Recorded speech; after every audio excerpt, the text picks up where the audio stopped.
25-26 season had reached its closing ceremony. This season definitely was a turning point for not just Michael Carrick and Man United, but was a signal for the whole new era was born on that season. A season filled with early chaos, rough rebuilding session, enduring massive pressure and finally seeing glimpses of signs of hope. Of course, this season was far from perfect, but for the first time in years, we actually felt like United were moving towards a real football identity again. For returning to Champions League, to the major transfer success that probably never happened in years, also to complete coaching reset despite some early root bumps, here are 5 biggest lessons we learned from Man United season. In case you didn't know, what is up ladies and gentlemen, I'm Marvin, codename CM. Welcome to the Code United channel once again. If you, in any shape or form, stumbled in this channel and somehow some way, let's kind of content, do please like, share and subscribe to this channel as each of your precious subscription will be a massive motivation for me to upload new content. And don't forget to ring the notification bell for every new upload. With that said, let's get straight into the video. Firstly, Champions League secure. Manchester United still and always should be belong the highest level. Since the time I know Man United and the days I start watch football as a passionate fan, Man United always, under Sir Alex, Champions League was just a byproduct where we consistently challenging for the Premier League title. The competition that Man United in whether do we went deep into the tournament or not.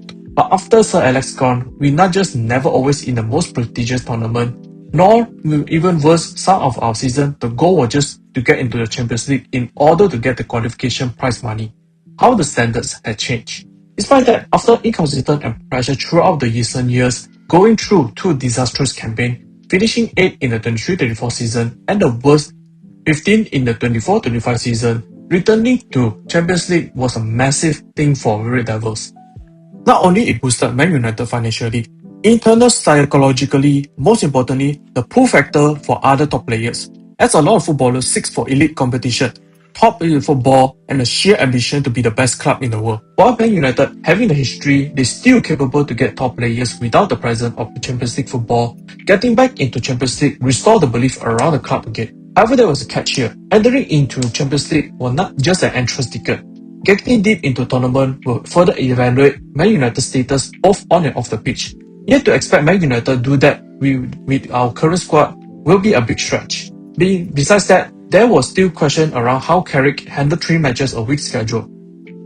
This is why, even with Man United entering the tournament, we have to be careful how can we expect Man United perform in the next season. Champions League qualification wasn't just the finish line, it was actually the restart button. Second one, the last season transfer success finally mattered. This was key, very crucial step we made in years. For years, United were criticized for their poor recruitment. Rarely our top dollar transfer names were able to work with years under their belt, let alone hitting the ground running. As for every Bruno Fernandes, there will be 3 Alexis Sanchez, in which causes us difficult to really sell them out. For instance, Anthony, Sancho, Onana.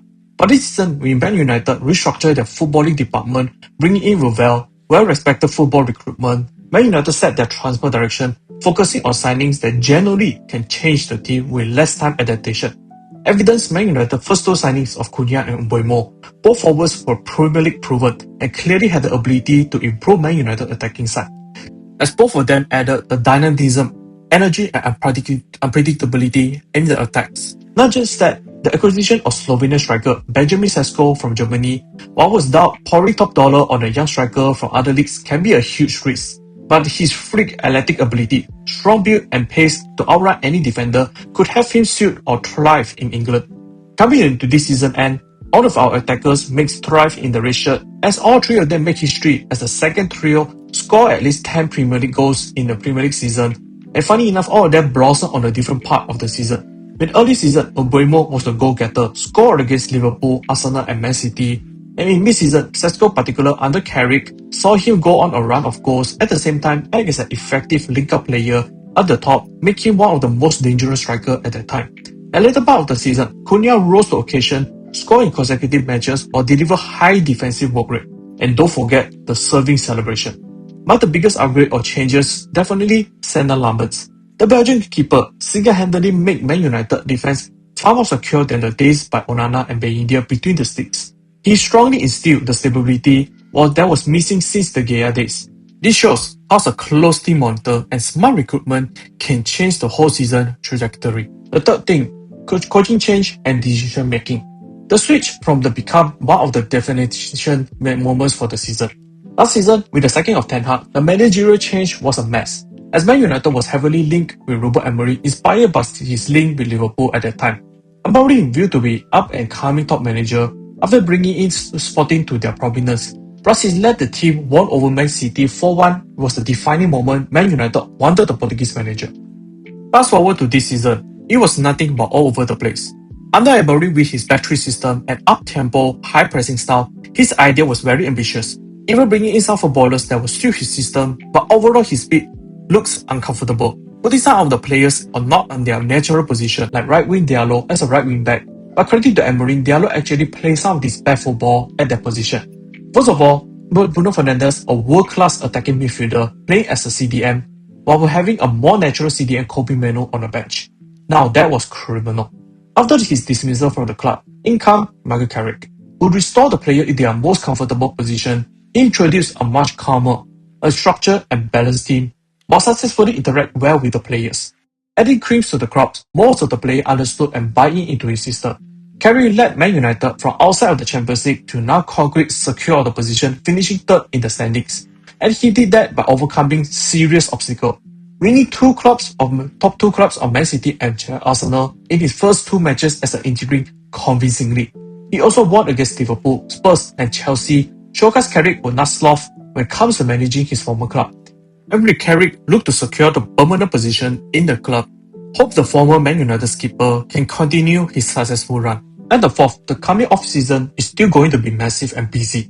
Despite Man United see great success in the past off-season, their upcoming off-season could not be write off or slack off. As with the qualification into Champions League will just be a starting point and a huge challenge to face as well. With their current squad quality and depth, certainly not enough for them to maintain the momentum throughout the season, especially their paper thin light midfield depth. Man United with the confirmation of departure of Casemiro, unfavourable Ugarte and possible release of Mount, Man United literally only have Manu and a dedicated midfield player. This meant Man United will need at least 3 midfielders into Carrington. Fortunately, Man United has some of their names in their shopping list. Ederson for Atalanta, whom seems extremely close to the here we go. Tonali from Newcastle and Mateus Fernandes from West Ham. Aside from these signings, Man United might still need to consider some academy players if really want to balance the workload between and within the team. And apart from the midfielder, left side was another position that could consider, where Luke Shaw, credit to him, able to keep his fitness the whole season was a big plus.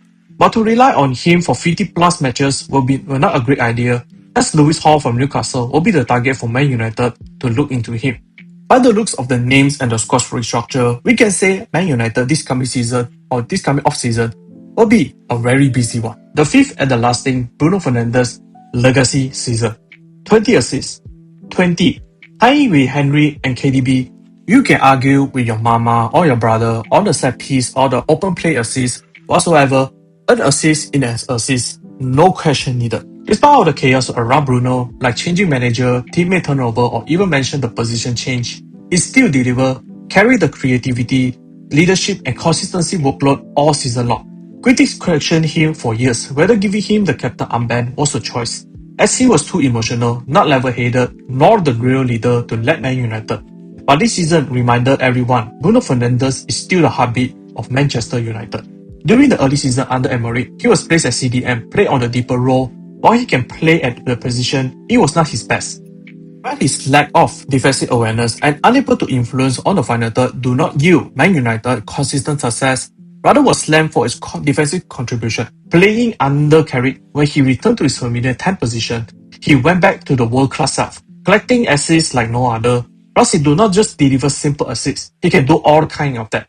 Long precise diagonal pass, cheeky set-piece assists, counter-attacking one, you name them all. Of course, we said that if Bruno played on a higher up during the Emery or Carrick was appointed just a few matches earlier, we might have a different conversation right now. Overall, Bruno had year in and out proven he was the guy who Man United can rely on. Almost never unavailable, creative machine, goal scoring, leadership go beyond the pitch. It can be said we were blessed to have him as a Red Devil. That's the end of the video. What do you guys think? These are 5 things we have learned in the 25-26 Man United season. Do you have other points that we can discuss? And comment down below so we can have a discussion. Hope you enjoyed this video. I'll see you all in the next one.